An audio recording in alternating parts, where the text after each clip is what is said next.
Friends, நான் மஜித் பேசுகிறேன். இப்போ நம்ம பார்க்குற இந்த மொபைல் இருக்குல்ல, OnePlus 70 ஸ்பெஷல் எடிஷன் சொல்லுவாங்க. ஸோ ஆரஞ்சு கலர் சுவிட்ச் இருக்குது பார்த்தீங்களா, ஸ்பெஷல் எடிஷன் இது.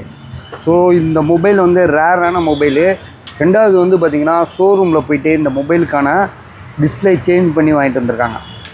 ஸோ இந்த மொபைல் ஆல்ரெடி வந்து ஒரிஜினல் டிஸ்பிளேங்க. ஷோரூம்லேயே போய்ட்டு டைரெக்டாக பேசி மாற்றிட்டு வந்திருக்காங்க. OnePlus 70 Pro ஜிபி வந்து பார்த்திங்கன்னா உங்களுக்கு 8GB RAM, 256 edge model, special edition. விலை வந்து பார்த்திங்கன்னா உங்களுக்கு வந்து ரொம்ப தரமான ரேட்டில் தான் கொடுக்குறாப்புல.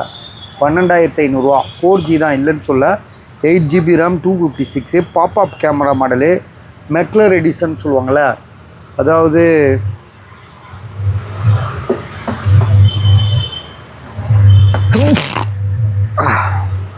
மெக்லர் எடிஷன் 12,500 8GB ரேம், 256 மொபைல் சூப்பராக இருக்குது, எந்த இஷ்யூமே கிடையாது. ஸோ பாக்ஸ் இருக்குது, சார்ஜர் கிடையாது, சேம் IMEI உள்ள மொபைலு. யாருக்காவது ஐடியா இருக்கா பாருங்கள். இதெல்லாம் வந்து வாங்கவே முடியாத ஒரு ரேட்டில் இருந்தது ஒரு டைமில். 85,000 90 அப்படி இருந்தது பொருள் இது. 70 Pro இன்றைக்கி வந்து பார்த்திங்கன்னா வெறும் 12,500 கொடுக்குறோம். அதுவும் அப்படியே செம்ம ஜென்யூனாக இருக்குது. ஸோ பார்த்துட்டு உடனே கால் பண்ணுங்கள்.